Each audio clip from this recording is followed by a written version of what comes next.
언제나 승리하셨습니다. 단 한 번도 선거에서 패배한 경험이 없는 이해찬, 민주당의 승리의 상징 이해찬 상임 고문님을 박수로 모시겠습니다.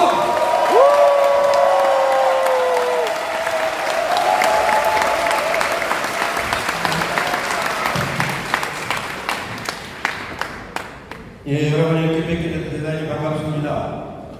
아까 복교한 충남도당위원장이 청내에서 태어났다고 했는데 제가 청양에서 태어났지만 지금은 행정수도의 중심인 세종시에서 살고 있습니다. 여기까지 우리 집에서 30분밖에 안 걸립니다. 앉아서 말씀드리도록 하겠습니다.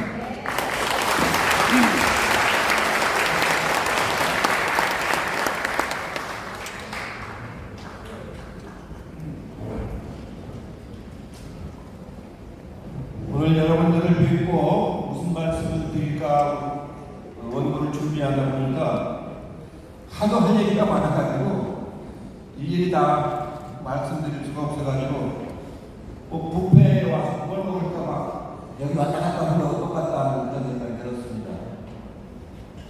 이 정도 들어와서 이제 딱 1년이 됐는데 1년 동안 벌어진 일들이 참 우리가 예상했던 것보다 훨씬 어이없다는 그런 느낌을 좀 많이 받습니다. 제가 이제 정치를 오래 했습니다만 저는 원래 서울 공과대학을 들어갔었습니다. 서울 공과대학 들어갔는데 수학을 따라갈 수가 없어가지고 제가 중고등학교 때 산수를 참 잘했는데 대학교 들어가 보니까 산수가 아니고 그냥 배수 기하라는 진짜 수학을 배워야 되는데 그걸 따라갈 수가 없어가지고 F를 맞았어요. F를 맞아가지고 2학기 수학 진짜 못해요. 그럼 또 F가 또 나가요. 그러면 이제 2학년으로 진급을 못하고 2학년을 또 다녀야 돼요. 그래서 이건 내 길이 아닌가 봐 생각을 하면서 자퇴를 했습니다. 돌아보지 않으려고 딱 잘랐어요. 다리를 끄는 셈이죠. 제가 왜 이 말씀을 드리냐면은 윤석열 정부가 1년을 F를 지금 받았지 않습니까? 나머지 내년 총선 때까지 1년이 남았는데 그때 또 F를 받을 것 같아요. 그럼 어떻게 해야 돼요? 이제 진급을 못하니까 더 이상 못하면 돼요. 그러지 않을까 하는 그 뇌피시험이라고 그러죠. 그 느낌이 들어서 좀 걱정입니다. 그만두는 사람은 뭐 그만둔다고 그래도 나라 꼴이 더 어려울 것 같아서 걱정이 좀 듭니다. 우리가 시기는 큰 수확해졌어요. 24만 명 차이가 졌는데 그 결과는 참 참담합니다. 한 1년 만에 나라에 여러 분야가 있는데 분야 중에서 하나도 제대로 되는 분야가 없는 것 같아요. 얼마 전에 교수들이 평가한 거 보니까 거의 모든 과목이 다 F가 나왔습니다. 그렇죠. 올해프라고 봐야 됩니다. 1년 동안. 그러니까 지지율도 그러니까 지금 40%를 못 넘었잖아요. 40% 이하가 되는 건 바닥에 떨어지는 겁니다. 재수강해야 되는 거거든요. 근데 지지율이 30% 초반대에서 아주 조작된 조사까지 포함해봐야 35%가 정도에서 왔다 갔다 하고 있지 않습니까? 그 정도면 그거는 이제 그 국민들이 버렸다 이제 생각할 수가 있는 거거든요. 부정평가가 한 60%가 넘지 않습니까? 그러니까 본인도 굉장히 초조할 거고 나라 푸는 거 엉망으로 다른 것보다도 이 종교인들이 요즘에 신부님들, 목사님들, 스님들 이렇게 다 성명서를 내고 시국 집회를 하시는데 그분들이 보기에는 거짓 투성이 정권이라는 게 인식되고 있는 것 같아요. 그분들 말씀을 제가 자세히 들어보면은 대부분이 허위, 거짓 이거에 불과하고 계시잖아요. 역시 종교인들이 보시는 거기 때문에 그런 그 도덕성이라든가 진실성이라든가 이런 걸 잣대로 해서 보시는 것 같고 이 시민단 시민단체라든가 이 지식인 교수들 이런 분들은 무식하다, 무능하다 이런 쪽에서 더 관심을 가지고 계시는 것 같아요. 같은 성인들이지만 보는 관점이 조금씩 역점이 좀 다른 것 같은데 제가 보기에는 그 두 개는 다 맞는 경우라고 생각이 듭니다. 그래서 1년 동안에 참 어려워졌는데 제가 국무총리 할 때 보니까 대개 이제 그 16개, 17개 부처에 중요한 과제가 한 60개 정도 됩니다. 한 부처에 3개, 4개 해서 그 총리실에 가면 제가 그걸 60개 과제를 쭉 이렇게 적어놓고 그게 어떻게 해봐 한 주마다 어떻게 변해가는가 저는 늘 체크를 합니다. 그걸 체크하는 게 총리의 큰 역할이에요. 체크해가지고 월요일날 점심에 대통령하고 오찬 회동을 할 적에 지난주 동향은 어땠고 다음 주 동향은 어떤 것 같으면 그 보고 드리는 게 매주 준비해야 되는 거거든요. 그 보고를 일요일날 밤늦게까지 준비를 해서 월요일날 보고를 드리고 대통령도 말씀을 받아가지고 또 집행을 하고 그러는데 지금 이 사람들은 그런 체크 시스템을 안 가지고 있는 것 같아요. 앞뒤 안 맞는 일만 하고 있거든요. 이번에 지금 일본하고 사이가 아주 나쁜데 오염수 체크하는 걸 보십시오. 거기 그 시찰단인데 검증단도 아니고 시찰단이라고 그러는데 그 사람들 명단도 공개를 못하지 않습니까? 단장 하나만 공개하고 또 기자들한테 취재를 못하게 하겠습니다. 제가 보기에 이제 돌아와서 뭐라고 하는지 모르겠는데 어제 그저께 일본 의회에서 의원들이 질의하고 정부 장관이 답변하는 것을 어떤 유튜브 방송에 중계하는 걸 제가 이거 봤습니다. 거기에 보면 뭐라고 나오냐면 한국에 잘 설명하기 위한 것이다. 이 시장에 오는 것은 검증이라는 말은 다 한다는 것입니다. 한국 사람들한테 잘 이해시키기 위한 것이다. 절차다. 이렇게 얘기를 하고 있어요. 사실은 오염수라는 말, 처리수라는 말, 전혀 안 맞는 말, 오염수라는 말도 정확한 말은 아니에요. 이건 뭐냐면은 방사성 중저준위 폐기물입니다. 우리가 이제 원자력 발전을 이렇게 하면은 이 연료봉이 있거든요.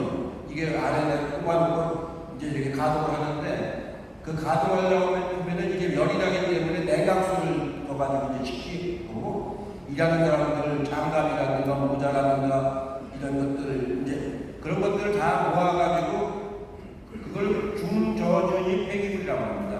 그걸 모아서 이제 보관을 해주는 거거든요. 그러고 이 연료봉은 재처리를 해야 되는 거예요. 이걸 재처리해서 처리하는 세슘이라든가 플루토늄이라든가 이런 그 비금속 물질들이 이렇게 나오는 거거든요. 그 중에서 플루토늄을 가지고 원자폭탄을 만드는 겁니다. 이걸 고준위 폐기물이라고 해요. 여러분들 기억하시는지 모르겠지만 안면도 있잖아요. 서산에 태안 그 앞바다 안면도 앞바다에 옛날 신대평 지사가 충남도지사 할 적에 몰래 거기다가 폐기장을 만들라고 했었죠. 그러다 그게 들켜가지고 그 안면도 사람들이 다 들고 일어났었어요. 그때 문석호라고 변호사가 계셨는데 그분이 그 사람들 변론하고 저도 현장에 와서 그분들 말씀 듣고 그랬죠. 나중에 문석호 의원이 거기서 그렇게 얘기해줬죠.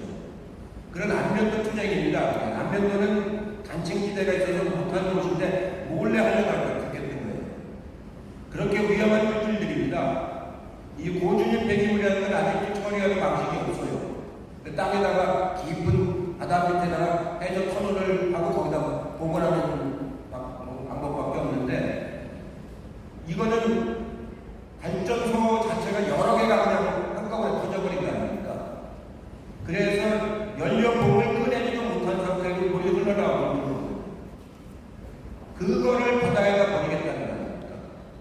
자기들 앞바다에 버리는 게 아니고 해저 터널을 타가지고 몇 킬로 나가서 갖다 버리겠다는 거예요. 그러면 그 결과가 어떻게 되냐면은 플루토늄이라든가 세슘이라든가 비중이 무거워가지고 가라앉습니다.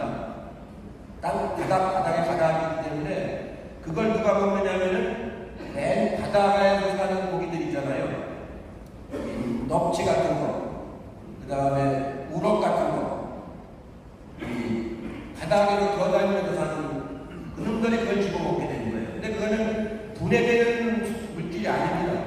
몸에 쌓여요. 그럼 그 고기를 누가 보면 큰 놈이 또 잡아먹어요. 자꾸 잡아먹어가지고 먹이 사슬로 해서 최종적으로는 사람이 먹게 돼요. 그때까지 이건 수만 년간은 그 핵물질이라서 몸에 녹축된 대로 그대로 들어오게 되는 거예요. 그러면 그게 우리 DNA를 파괴하게 되는 거예요. 유전자를. 그래서 기억하게 나는 겁니다. 이건 없어지는 물질이 아니에요. 그걸 버리겠다는 거예요. 그거는 절대로 해서는 안 되고, 그래서 해양 투기를 못하게 하는 거예요. 근데 마치 우리 정부가 그걸 대변에 지금 하고 있잖아요. 일본 사람들은 정말 믿으면 안 됩니다.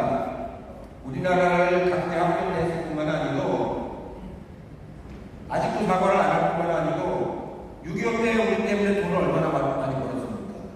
일본이 패전 국가에서 그 경제 발전하는데 시드머니를 우리 6.25 때 전쟁 통하게 많이 벌었어요.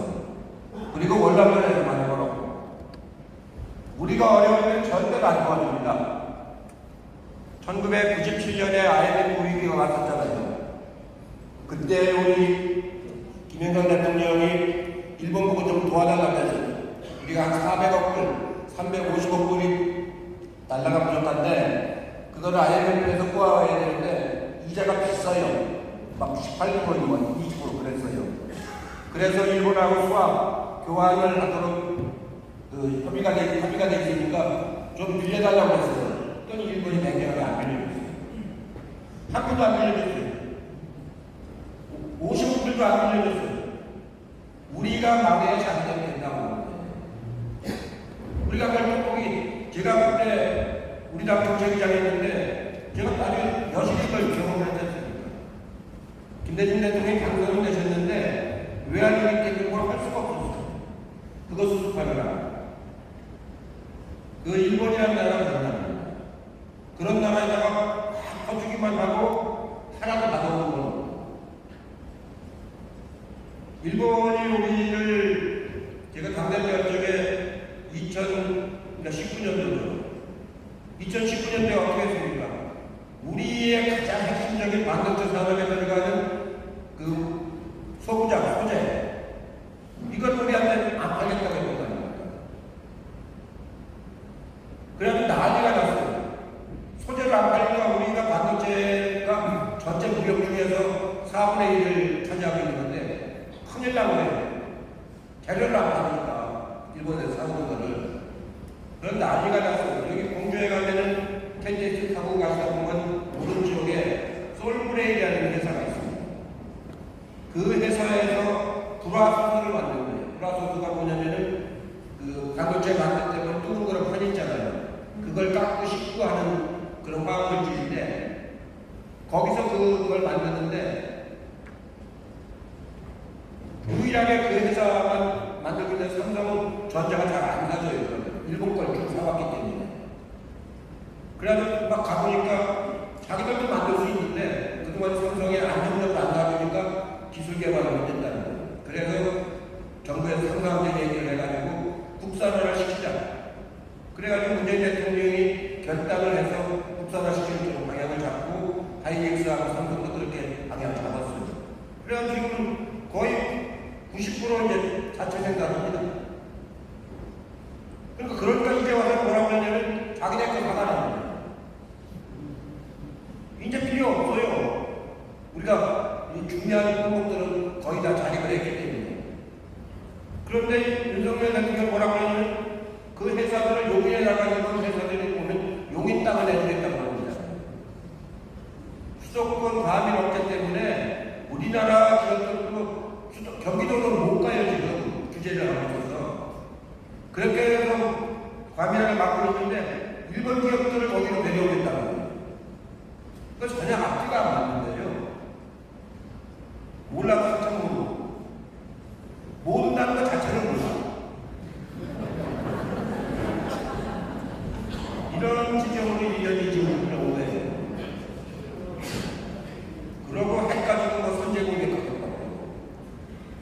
전술핵 배치해달라고. 핵은요 그렇게 장난감이 아니에요. 히로시마에 유일하게 된 그 핵이 떨어지는 지역인데 얼마 전에 거기서 G7 정상회의를 했잖아요. 핵이라고 하는 거는 그걸 가지고 무슨 장난칠 수 있는 소재가 아닙니다. 우리나라에 핵전쟁이 벌어지면 다 죽습니다. 우리만 죽는 게 아니고 그 피해 때문에 유전이 돼버린단 말이에요. 그 DNA가 파괴돼가지고. 그럼 기형아가 나오고, 미국 전략연구소에서 나온 거 보면은 한국에서 전쟁이 벌어지면 핵전쟁이 아니래도 요즘 대형 살상기가 아주 파괴력이 커져가지고 최소한으로 250만 명이 죽는다고 해요. 우크라이나 전쟁에도 보셨잖아요. 250만 명이 죽는다는 거예요. 한반도에서 최고 500만 명까지 보고 있어요. 250만 내지 500만 명이 죽을 거다. 그럼 10%가 죽는 거예요. 그건 전쟁이 아니고 아주 나라가 말하자면 망하는 겁니다. 그거는. 그런 전쟁 놀이를 해서는 안 되는 거예요. 핵이라고 하는 건 절대 그렇게 가는 거예요. 그래서 모든 나라들이 NPT 조약을 해가지고 핵 박살을 금지하고 있잖아요. 우리나라에서 저 대덕에 가면 원장 연구원 있잖아요. 거기서 연구원들이 우라늄 0.2g을 떼가지고 그 농축 실험을 해봤어요. 핵폭탄을 만들려고 한 게 아니고 과학적인 호기심 때문에 이게 2005년도에 그랬죠. 0.2g을 떼가지고 했으니까 나머지 보관된 우라늄 양이 0.2g 차이가 날 거 아니에요. IAEA에서 상상을 해보니까 나중에 난리가 났어요. 그러니까 IAEA 사무총장이 한국 직접 왔어요.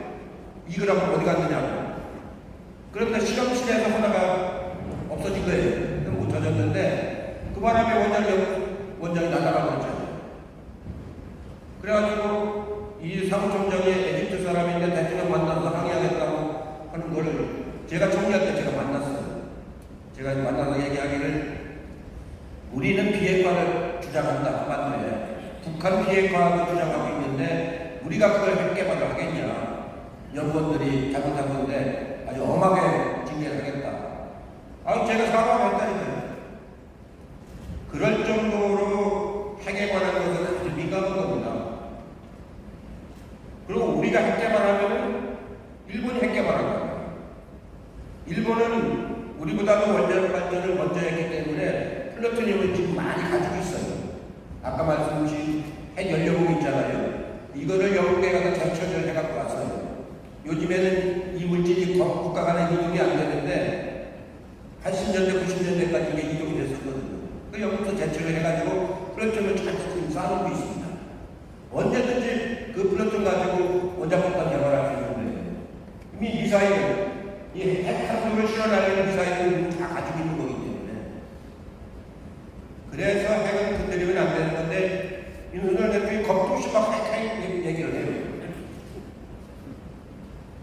참 무지하다라는 게 참 무섭다라는 걸 저는 느껴요. 너무 무지해도 참 무서운 거예요. 오늘 여기 오다 보니까 뉴스에 나오는데 워싱턴 파이낸스 일본에 아니 미국에 있는 월스트리트 저널인가 워싱턴 포스트 거기에서 우리나라가 50만 발의 포탄을 우크라이나 쪽으로 보내려고 지금 하고 있다. 그걸 이제 공개를 해버렸어요. 그리고 며칠 전에는 그걸 실어나르는 컨테이너가 촬영이 된 것도 있어요. 진해 만에서 거기서 실어가지고 독일에 있는 항구로 보내는 거예요. 그 독일에 있는 항구가 바로 미국 기지가 있는 거예요. 그게 러시아 위성이 다 위에서 추격을 합니다. 뭐 땅으로 보낼 수는 없는 거기 때문에 도로로 보내야 되는데 포탄이 움직이는 걸 다 추적을 하잖아요. 바다에서 떠가는 거를. 그러면은 우리는 빌려줬더니 미국한테 그런데 아무리 변명을 해도 그 포탄이 결국 우크라이나로 들어가면 우리가 제공하게 되는 거예요. 그거를 지금 국방부도 부인을 안 하고 있고 대통령실도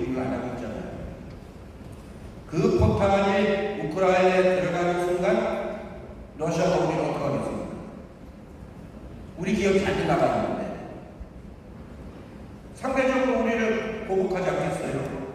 그 산상용 155mm 대형 포탄을 보냈는데 105mm보다는 더 사정거리가 긴 포탄이거든요. 이런 짓을 겁도 없이 하고 있는 거예요. 왜 우리가 우크라이나 전쟁에 우리가 왜 완전 들어가야 돼요? 우리는 우크라이나한테 우리가 빚진 거 한 개도 없어요. 제가 청년 쪽에 공식 방문을 해봤는데 우리가 신세질 게 아무것도 없는 나라입니다. 주로 농사 많이 짓고 아주 땅을 기억해요. 우리나라 물건을 오히려 사가야 되는 나라예요. 그 전쟁에 우리가 끌려들어가면 뭘 우리가 얻을 게 있다. 이렇게 보면 외교도 그렇고 안보도 그렇고 좀 걱정은 뭐 경제나 정치는 말할 거 없고요. 뭐 정치적으로는 아니 이재명 대표를 330번을 압수수색했단 말이에요. 전 그 이재명 대표 법정기 뵙고서 공화에서 뵙고 얼굴이 멀쩡하더라고요. 330번 압수수색 당했는데도 사람 참 태평한 사람. 저 같으면 혼자 말랐을 것 같은데 아니 자기 부인도 막 압수수색하고 부인도 100번 가까이 법인카드 썼다고 해가지고 최종적으로 나온 거는 불법적으로 쓴 거는 7만 5천 원. 여러분 잘 생각해보세요. 이재명 대표를 지난번 대선에서 흔들 때 뭘로 불렀어요? 대장동 사건으로 불렀잖아요. 그때 뭐 화천대유니 뭐 이런 이상한 이름들이 나와서 나도 저게 뭔가 혹시 뭐 개발 사업에 뭐 관여했나 다 우리가 의심했잖아요. 그러고 나서 1년 지나고 나서 지금에 와서 보니까 1년 반 지나서 지금에 와서 보니까 어때요? 이재명 대표는 거기다 동전 한 입 건드린 게 없어요. 돈 받아간 건 다 거기다버려요. 50억씩, 100억씩. 박영수는 100억, 이 정도 대행가 시켜가지고. 그걸로 지금 압수수색 당했잖아요. 한참 지나간 증거 하나 다 없어졌는데 무슨 문제가 압수수색 한단 말이에요. 하려면 1년 반 전에 했어야지. 이미 그때는 자기들은 돈을 추적해보니까 이재명은 관계없다는 걸 다 알고 있었던 거예요. 근데 이재명이 관계된 걸 좀 슬쩍 흘려가지고 막 언론에서 그것만 관심을 싹 쏟게 해버린 거예요. 그러고 나서 이제 와서는 기소도 안 해요. 이재명은 그거로. 기소할 거리가 없어. 그러니까 엉뚱하게 성남 FC님 뭐 이런 딴걸 내요. 이렇게 우리가 당했어요. 저는 당했다고 생각합니다. 지금 생각해보면 참 어처구니가 없습니다. 그래서 이기는 민주당 어게인이라는 말이 정말 이제 실감이 나요. 내년에 우리가 국민이면요 어떻게 되겠어요? 내년에 핵박정을 안 가르면은 학년이 올라간다니까요, 하나는. 그래가지고 이미 다 마치고 또 정권 재창출을 나온다니까요.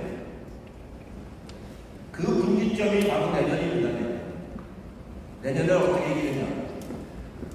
180수까지로 법안 통과시키면 거부권 행사하잖아요. 제2에 붙일 수 있어야 되잖아요. 그럼 200석 있어야 되잖아요. 200석을 얻으려면 지난 2020년에 우리가 180석을 얻었는데 그때 우리가 20석 더 얻어야 되잖아요. 그건 현실적으로 어려울 거라고. 그러나 지난번 180석 얻은 만큼 얻어야 될 거 아니에요. 지난번 180석 얻을 때 당대표가 누구예요?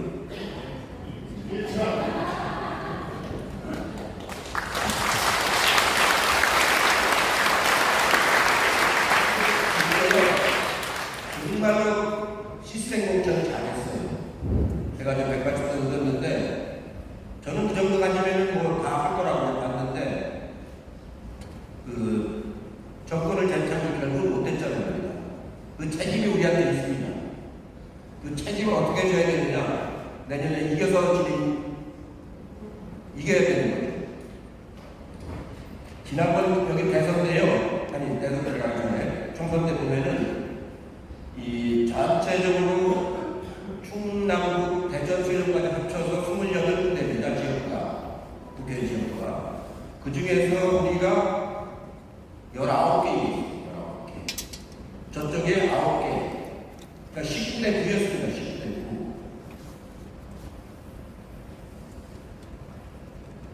이렇게 이긴 게 처음에 부평구에서. 충남도 그때 6대 5로 이겼습니다. 6대 5. 여기 두 분 계시면 떨어지시죠.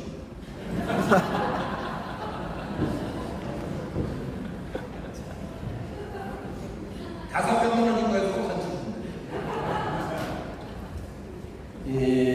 충북은 4대 4로 넷이 똑같고, 대전은 7대 0으로 이기고, 세종도 2대 0으로 이기고, 그래서 19대 9였어요.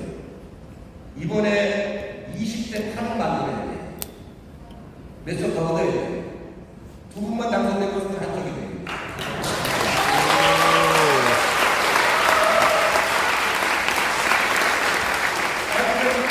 별거 아니에요. 여기 아산 가비가 여기인가요? 그 다음에 서천고려. 지난번에 근성에 지셨잖아요. 내가 서천 갈 때마다 아니 나서 이렇다 나서 거기 제가 그 생산버스를 서천을 가고 갑니다. 얼마 전에 홍원을 갔다 왔어요. 홍원 가서 가무집을 잠깐 먹고 왔는데 갈 때마다 나소에게 생각이 나요. 그 고향이지만 인구가 고령이 많아요. 이번에는 그 해가 진짜 없습니다. 그 충청도에서 우리가 더 먹어야 돼요. 있는 자리에 다 지키고 더 먹고. 대선 때는요, 여기서 윤석열이가 67만 표가 나왔어요. 이재명 후보가 59만 표가 나왔어요. 그러니까 별 차이가 안 있어요. 한 8만 표? 8만 표 차이 있어요. 그러니까 지금 이재명이가 59만 표가 나왔는데 그 표만 다 얻으면은 국회의원 다 돼요. 그 표만 나와요. 지난번 양국조사는 대선 지고 나니까 지방선거에서 하는 이쪽 선거에 안 나왔어요. 앞에가 지고 나면은 그 정치 효능감이 떨어져가지고 그 뒤에 선거에 우리가 참여를 안 합니다. 그래도 양국조사가 먼저 성진하니까 한 7만 표 차이밖에 안 났어요. 이재명 지사가 9만 표 차이 났는데 양국조 지사는 7만 표 차이밖에 안 났다. 그러니까 우리가 열심히 하면은 이길 수가 있는 거예요. 그래도 이번 선거를 이겨야 되는데 그 표를 얻기가 쉬운 건 아니었습니다. 실제로 그 전망을 해보면요, 내년 4월이면은 앞으로 이제 실제 본격화되는 건 2월, 3월이면 본격화되니까 결국은 한 7개월 좀 남았다 봐야 돼요. 연말부터 예비후보 등록이 시작되면 본격화 된다고 봐야 되는데, 예비후보 등록하는 연말쯤 되면은 저는 이제 당에서 올해 전략 같은 걸 많이 해보는데, 전망을 이렇게 해보는데 쌍특검이 나옵니다. 아까 F점 2개 받으면 낙장 그러잖아요. 걔들은 F점 2개가 나오고요. 우리는 쌍특검을 하지 않습니다. 대장동 특검, 김건희 특검, 그게 12월쯤부터 가동이 되는 거예요. 그거를 거부권 행사하면 그때부터 정치적으로 이제 수렁에 빠지는 거예요. 지난번에 국회에서 그걸 통과시켜서 6개월간 그 기간이 지나면서 올 12월쯤 나오게 되겠죠? 그때 가서 우리 그거 가지고 싸우는 겁니다. 주가 조작한 거 하고 50억 받아먹은 거 하고 그게 다 드러나지 않습니까? 연말되는 이제. 당에서는 그 준비를 철저히 해나가고, 공천도 철저히 준비를 해나가고, 지역에서는 그걸 갖고 뛰고, 그러기 시작하면은 선거 국면은 우리한테 훨씬 더 유리해져요. 여론조사도 그렇지만 그 정치 지형이 우리한테 사실 유리한 것들이 많이 남았습니다. 지금 이재명을 잡으려고 했던 대장동권은 이제 거의 이제 사라진 거랑 마찬가지가 되버렸고, 그 다음에 상방울이 무슨 변호사비 대장했다는 것도 아예 기소도 안 했어요. 날아가 버렸어요. 두 개가 가장 큰 혐의였는데 다 없어졌어요. 그러니까 이재명 단계는 법적으로 아주 홀가분해졌어요. 그러고 나서 이 쌍특검 두 개를 가지고 50억 받은 거 다 긁어내고 주가 조작한 거 다 긁어내고 하면은 국민들에게 선택의 기준을 주게 될 거 아니에요. 이렇게 해서 내년 선거를 이겨야 되는데요. 그러려면 당내에 이 소통이 아주 잘 돼야 돼요. 당내 분란이 안 되게 돼요. 그래가지고 이기지 못하면 공당으로서의 책임을 다하지 못한 혼이 나야 되는데, 정당이라고 하는 것은 국민들을 위해서 하는 거지 내가 국회의원을 위해서 그런 거 아니라고 하잖아요. 제가 공과대학을 포기하고 물리과대학 사회학과를 다니면서 배운 것 중에 막스 베버라는 사회학자가 있는데, 그분이 소명으로서의 정치라는 말을 연설을 했어요. 소명이라는 게 하느님이 나한테 요구하는 거, 그걸 콜링이라고 해요. 독일어는 베르프라고 해요. 알스베르, 소명으로서의 정치. 그걸 그분이 주장하신 적에 가장 중요한 덕목을 책임감, 열정, 그리고 균형, 이 세 가지인 것 같습니다. 정치하려면 책임감이 있어야 되고, 열정이 있어야 되고, 또 사고의 균형이 있어야 되고. 그래서 공적인 거죠. 그런데 그게 어려운 거예요. 책임감도 있고, 열정도 있고, 그러면 또 균형도 있어야 되니까. 해보면은요, 참 어려운 분야예요. 왜냐면 우리 사회에 갈등이 많지 않습니까? 이 갈등을 다 조절해야 돼요. 아까 제가 말씀드린 한 60개 정도의 과제가 있다고 했잖아요. 60개의 과제 하나하나는 계속 갈등적인 요소가 있는 거예요. 부동산 문제, 교통 문제, 전염병 문제, 뭐 다 그런 게 한 60가지가 있는 거예요. 한 나라에 있으려면. 안보 문제. 그 하나하나의 갈등을 다 균형 있게 조절을 해나가야 돼요. 제가 사안수는 잘했어요. 더하기 빼기. 근데 방정식으로 들어가니까 안 되더라고요. 윤석열 양반이 검찰 때 압수수색 영장 받는 거 잘해요. 그건 사안수 수준이니까. 나중에 문제가 나오면 자 책임이 아니니까. 사안수예요, 사안수. 근데 정치라고 하는 건 국가를 끌어간다는 건 이른바 공차함수로 끌어가는 거 아니에요. 여러 가지 갈등 과제를 잘 조정을 해나가는 거예요. 모든 국가의 일은 유기적으로 연결되어 있지 않습니까? 이거 고치고 나면 여기서 튀어나오고, 이거 고치면 또 딴 데서 부작용이 나오고, 이렇게 유기적으로 연결되어 있는 게 국가거든요. 그래서 그런 함수를 잘 풀듯이 굉장히 균형 있게 알아야 되거든요. 그 배운 것도 굉장히 많이 해야 돼요. 내가 어떻게 알겠어요, 그런 거를. 그 참모들하고 배우고, 많이 얘기를 듣고, 균형 있게 사고하고, 그 결과를 체크하고, 이거 술 먹고 놀아다닐 필요 없어요. 아침 6시에 일어나도 안 돼요. 6시 일어나기 전에 우선 뉴스부터 먼저 체크를 하고, 아침 7시 반에 오찬 회의를 하고, 그러고 하루 쭉 놉니다.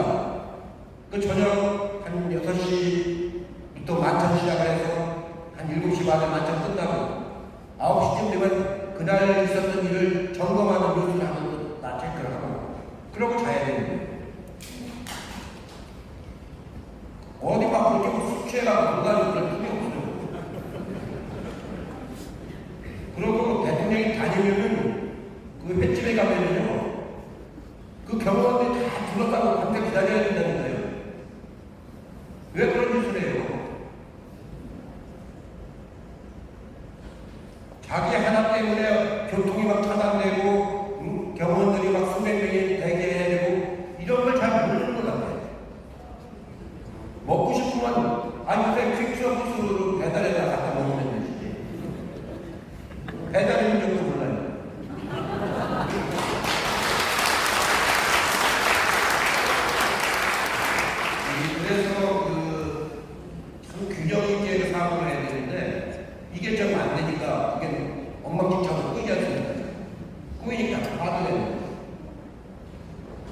노동자가 분신을 해도 무슨 유서를 대리 유서줬다는 엉뚱한 소리를 해서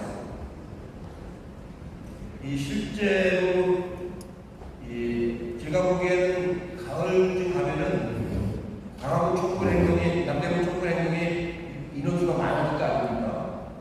그러다 보면은 불상사가 생길 수도 있어요. 공격을 해야 되는 거거든요, 저쪽에서. 무대포로 쏠 준비를 하겠다고 그러는 거 보니까 그렇게 되면 이제 거칠어질 겁니다. 그걸 좀 조심해야 돼요. 그런 게 함정을 할 가능성도 아주 높아요. 이런 것까지 조심해서 이제 내년 선거까지 끌고 가야 되는데, 그러기 위해서는 이쪽이 잘 판단할 수 있는 좋은 언론 환경을 가져야 됩니다. 그 언론 때문에 우리가 속아서 넘어간 게 지난번 대선이었는데, 쟤들은 그 보수 언론에다가 이 검사의 수색영장에다가 한달하다 세계가 결합되는 거 아닙니까?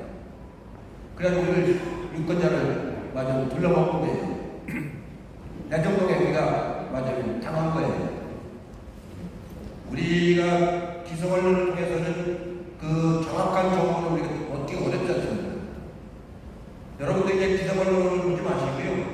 차라리 유튜브를 보세요. 저도 요새 유튜브를 중심으로 다 봐요. 제가 지금 말씀드리는 내용도 대개 유튜브를 통해서 알게 되는 게 많아요. 유튜브가 100만 구독자 100만이 넘는 분들 있잖아요. 50만짜리도 많이 있잖아요. 그런 거 10만, 20만짜리는 엄청나게 여러 개가 있어요. 어떤 강연에서 구체적으로 얘기했는데 왜 거기까지만 언급해 주느냐 그러는데, 여러분들이 다 알잖아요. 이제는 유튜브를 아침 7시부터 시작해가지고 밤 9시까지 또 10시까지 이렇게 보면은요, 거의 다 나옵니다. 그리고 그분들이 분석을 아주 잘해요. 저보다도 분석을 훨씬 더 잘해요. 옛날에 제가 분석을 제일 잘했는데, 요즘에는 그분들이 훨씬 더 잘해요. 그리고 요새는 여기 안에 정부가 다 들어있잖아요. 이게 권력은 옛날에 총국에서 나온다고 그러는데, 이제는 권력은 국민으로부터 나오잖아요. 국민들이 이걸 다 가지고 있잖아요. 권력은 핸드폰에서 나온다. 여기서 나오는 거예요. 돈도 이걸 거래야. 이걸로 GPT 하잖아요. 이걸로 다 하잖아요. 우리 손자님이 GPT 하는 거를 지한반도 배워가지고 실수 써요. 이거 가지고. 뭐 써달라고 하면 10분에 다 써요. 이럴 정도로 이제 사회가 변했으니까, 이 안에다가 유튜브 앱을 까세요. 몇 개. 여러분들 듣고 싶은 앱을. 그것만 눌러보면 공짜잖아요, 공짜. 구독료도 안 되잖아요. 꼭 내고 싶은 사람은 구독 신청해서 조금 내면 되고, 그건 자기가 알아서 하면 되고. 이 안에 정보가 거의 다 들어있습니다. 다 찾아볼 수가 있어요. 괜히 쓸데없이 무슨 기레기 신문들, 그건 하치장, 쓰레기 하치장이랑 마찬가지이기 때문에, 거기서 아무리 좋은 소식을 찾으려면 왜 그런 것들이냐고요.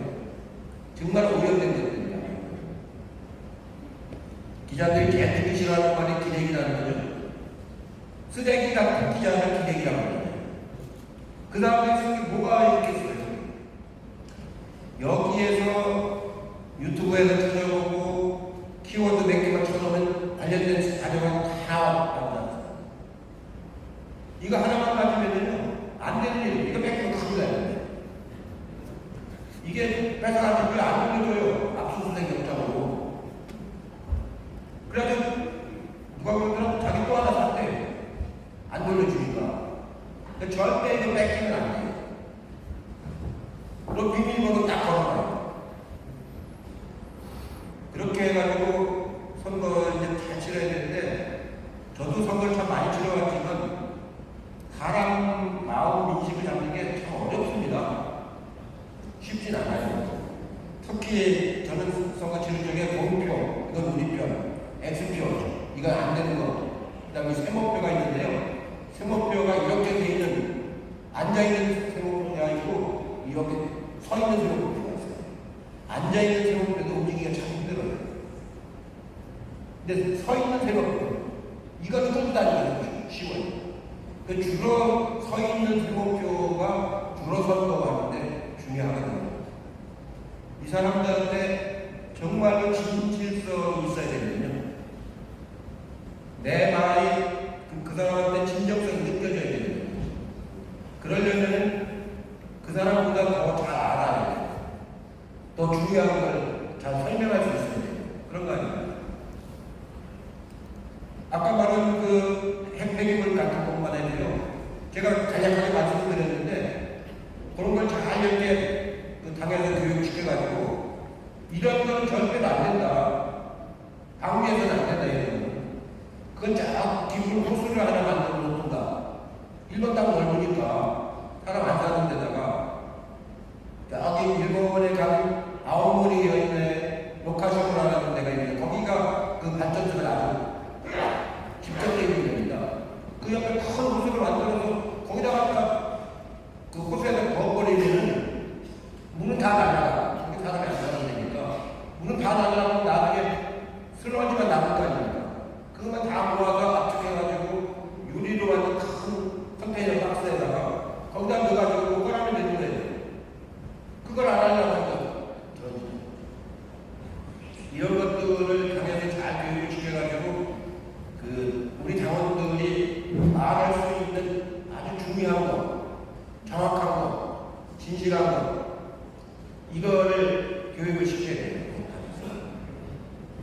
그리고 본인들은 굉장히 그 지역에서 열심히 해야 돼요. 성실하게. 그냥 가만히 붙이고, 소모임도 하고, 그렇게 해서 그분들하고 참 대화하고, 이렇게 해서, 참 이 사람 얘기를 들어보니까 그렇구나. 진실한 얘기를 나한테 해주구나. 그러고 제대로 국회가 돌아가야 나라가 제대로 돌아가겠구나. 이걸 아주 성실하게 얘기를 해줘야 돼요. 그리고 정말 이번에 꼭 이겨야 되겠다는 절실함이 있어야 됩니다. 이번에 못 이기면 지난번에 못 이긴다고 나라 못 이기게 된 거 아닙니까? 그러니까 이번 총선에서도 못 이기면 더 나빠진다. 큰일 난다. 그렇기 때문에 반드시 이겨야 된다는 절실함이 당원들한테도 있어야 되고 전달이 돼야 되는 거예요. 그러니까 진실, 성실, 절실. 저는 그러니까 당원들로서, 공인으로서 자세가 저는 그 상실이라고 해요. 상실. 진실, 성실, 절실. 꼭 이기겠다. 꼭 국민들의 어려움을 우리 당에 해결해 주겠다. 이런 자세를 가지고 앞으로 이제 한 내년 총선 때까지 잘 활동을 해야 됩니다. 그렇게 해서 못 이기면요, 제가 보기엔 그동안 우리가 쌓아왔던 성과들이 다 무너져 버리는데요. 북한하고도 마찬가지예요. 미국하고도 마찬가지인데요. 미국이 허락되는 건 따라가면 안 되는 거예요. 외교라고 외는 대외를 말하는 나라. 교훈은 뭡니까? 서로 주고받는다는 거예요. 교환한다는 거예요. 우리가 주면은 우리가 받는 것도 있어야 돼요. 그리고 미국이 요구를 하더라도 타당한 건 우리가 들어주고 타당치 않은 건 누구 할 줄 알아야 돼요. 옛날에요, 김대중 대통령이 이제 당선되셨는데 정주영 회장이 금강산 관광을 보내는 걸 했어요. 근데 미국이 못 가게 하는 거예요. 그때 김대중 대통령이 일본에 가 계셨는데 일본에서 연락을 받았어요. 미국이 못 가게 한다고. 특사를 한국에 보낼 테니까 그때까지 가면 안 된다고 미국에서 연락이 온 거예요. 그때 김대중 대통령이 그 특사 한국에 도착하기 전에 배를 빨리 추천해서 건너가라. 추천 빨리 건너가라. 그냥 못 들은 척 하고. 그럼 배 건너갔어요. 금강산에 도착했는데 그때 특사가 온 거예요. 그럼 뭐 어떡할 겁니까? 정주영 회장이요, 제가 북한에 가서 얘기해보니까 소를 500마리 보냈잖아요. 주로 암소, 애기 뱅거, 새끼 뱅 암소를 주로 보냈어요. 임신한 소를. 우리는 몰랐거든요. 소 500마리인 줄 알았는데 제가 북한에 가서 얘기 들어보니까 자기들도 냈는데 도착해보니까 주로 임신한 소를 보냈더라고요. 그래가지고 북쪽에서 감명을 받았어요. 정말로 민족적인 그 애정을 가지고 있구나. 그래서 그리스도 정경행정의 숫자도 다 해요. 그런 진정성이 통했던 거예요. 500만인데 임신한 수가 있어가지고 800만이 늘어나는 거예요. 이런 진정성을 가지고 이제 하는 거예요. 북한하고 잘 풀어내야 남북도 좋아지지만 북미도 좋아지는 거예요. 또 노무현 대통령은요, 이라크 전쟁 났을 때 우리 뭐 파병을 하라고 했지 않습니까? 우리 한국 동맹이 파병을 안 한다고 할 수는 없어요. 진짜 동맹을 맺었기 때문에. 그래서 우리 군인이 피해를 안 끼치려고 파병 안 한다 소리도 안 하고 한다 소리도 안 하고 계속 미국하고 대화를 했어요. 그때 미국이 조급해져가지고 나중에는 전쟁 안 하는 게 파병을 했다. 그래서 우리가 공병대가 갔습니다. 그 자이트 부대가 거기 전쟁 지역이 아니에요. 가서 한 명도 안 죽었어요. 우리 군인들이 전쟁을 안 했습니다. 그냥 법석 우리가 파병했으면 많이 죽었더라. 그렇게 미국하고 들어주고 들어주고 안 들어주고 안 들어주고 협상을 해야 되는 거예요. 문재인 대통령도 마찬가지예요. 뉴욕에서 트럼프하고 이렇게 같이 만났는데 아베하고 트럼프하고 문재인 대통령이 만났는데 트럼프가 우리 셋은 다 동맹입니다. 싹 이렇게 너스레 떨어져요. 우리는 함께 동맹관계예요. 그래서 문재인 대통령이 트럼프 대통령하고 저는 한미 동맹이고요. 아베하고 저하고는 한일 동맹은 아닙니다. 세계를 하나로 묶지 마십시오. 딱 그 도전한 거예요. 그런데 트럼프가 당신 어쩌건지 아무 소리 안 하고 딴 얘기를 하는 거예요. 순간적으로 우리 한미 동맹입니다. 예, 그렇습니다만 그때부터 하나가 되는 거예요. 그거를 균형 있게 한미가 동맹이고 한일과 동맹이 아닙니다. 딱 그러더라고요. 문재인 대통령이 윤석열 대통령이 그걸 할 줄 몰랐어요. 바로 그 옛날에 80년대 그 냉전 체제 때는요, 미국의 네이버, 일본의 나카소네, 한국의 전두환, 이 사람들이 진짜 냉전 체제 때 한미일 상가가 안 보는 거예요. 그걸 비판하는 글을 제가 썼다가요, 남산에 끌려가서 외지게 다녔어요. 한 이틀 동안. 내가 그런 걸 쓰느냐고. 사실인데, 그때는 그런 얘기하면 방법으로 잡는다고 했어요. 우리가 중국하고 수교도 안 돼 있고, 러시아하고 수교가 안 돼 있습니다. 그때는 중공이라고 해요, 중공. 소련, 소비에트 연방이라고. 그때는 냉전 체제니까 그런 거 같은데, 지금은 그게 아니잖아요. 우리가 중국하고 교역을 이렇게 많이 하고 이 러시아하고 이렇게 교역을 하고 있는데 우리가 중국에다가 물건을 공급하면 우리 경제 망합니다. 우리 전체 무역량의 수출량의 30% 가까이가 중국으로 가는 거거든요. 그리고 중국의 상류층들은요 15억 인구 중에서 한 1억 명 정도, 한 7% 정도 상류층은 소득 수준이 굉장히 높아요. 우리나라의 배예요, 배. 소비 수준 여러분 중국 가보시면 그 막 중국 국경이나 사회 같은 데 가면요 서울은 저리 가야 해요, 지금. 그 소비 시장이 그렇게 큰 소비 시장인데 우리가 제일 가까이 있는 나라가 그걸 장사를 못다 하지 못하네요. 우리는 중국에다가 장사를 해야 되거든요. 지금까지는 이런 기계 부품 같은 걸 주로 많이 팔았는데 앞으로는 소비재를 많이 팔아야 되는 거예요. 소비재를. 우리 소비재들은 중국 사람이랑 러시아 사람들이 아주 좋아하지 않습니까? 그럼 품질이 좋아요. 우리 소비재는. 가전은 세계 최고고 이제 자동차도 뭐 거의 세계 최고급으로 가고 있고 의약품, 화장품, 의료 거의 세계 최고급으로 지금 가고 있잖아요. 중국 대다수의 사람들이 중국 자기 제품보다 한국 제품 더 믿어요. 중국은 짝퉁 너무 많이 만드니까 한국 제품을 더 많이 믿어요. 음식도 그래요. 중국 상류층들은 아이들 그 분유 같은 거 일본 거나 한국 거로 사 먹어요. 이럴 정도로 소비시장이 큰 시장을 거기다 물건 가져왔단 말이에요. 미국한테 파는 것보다 200 많은데 이런 그 중국하고 실컷 적한 간에 우리는 떨어질 수가 없는 이상을 할 수가 없잖아요.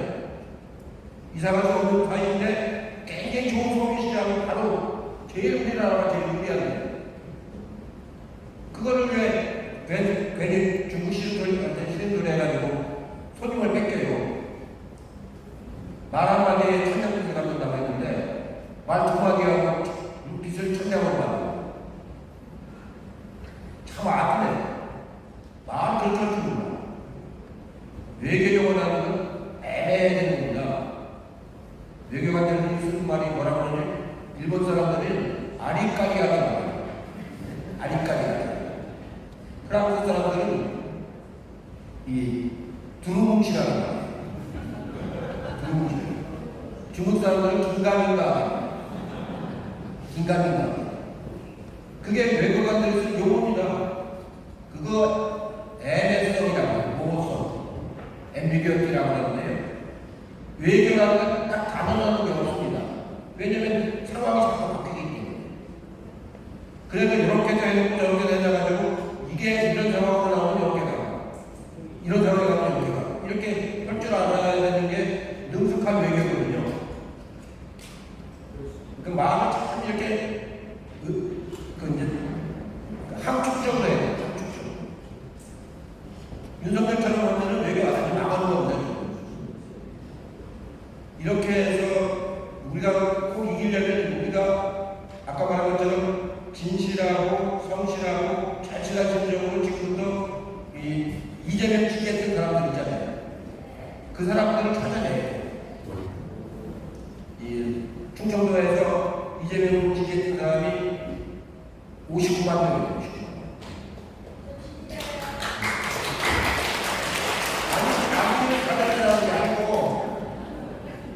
우리 당이 아니면서 이재명을 지지했던 사람들 그걸 찾아내야 된다는 얘기예요.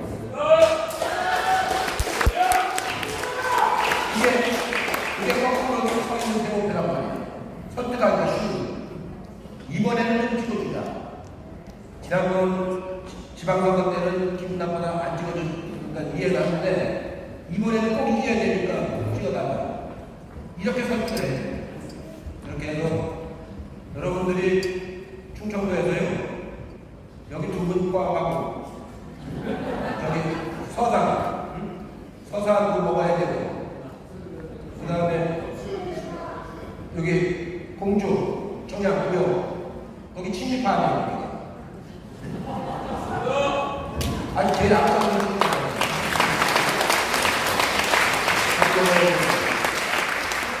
예산 홍성. 거기 우국지사 고향이에요. 천하의 독립운동 했던 분들이 제일 많이 배출되는 데가 예산 홍성 아닙니까? 그런 데는 우리가 뺏긴다는 게 말이 돼요. 거기 김자진 작업부터 해가지고 말에 신채호 고향이잖아요.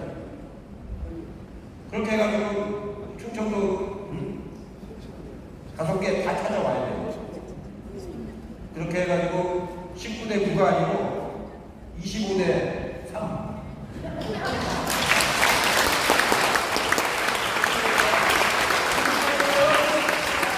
그렇게 해서 내년 4월에 엠박적으로 또 하나 주면은 그 다음에 이제 수강 신청을 오는데 그럼 유급되니까 이거 그러면 국회 앞에 이제 와서 국회에 되는 거예요.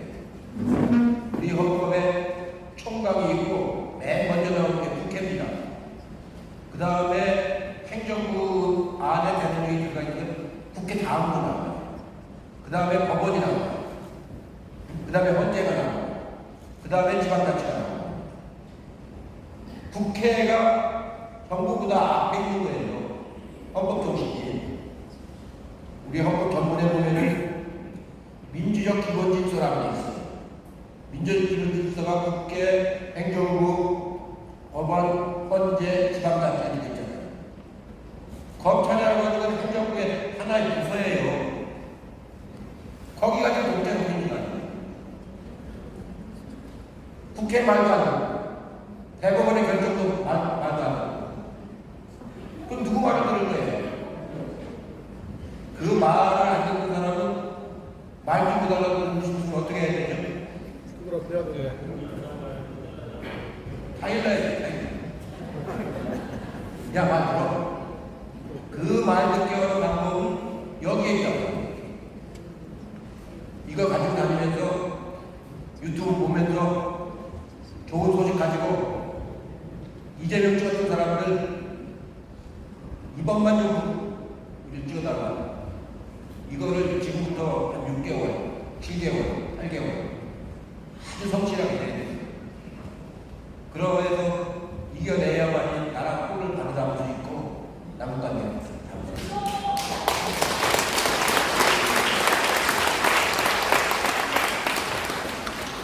저는 이재명 당대표를 아직 오래되지 않았지만 요즘에 평소에 보니까요 참 많이 이렇게 뭐랄까요 성숙했다고 할까요? 이 단단해졌어요. 그 탐검질을 하도 당해가지고 굉장히 단단해지고 이 균형도 많이 생겼고 자세도 굉장히 진지하고 이제 국가 지도자로서 손색이 없다 그런 느낌이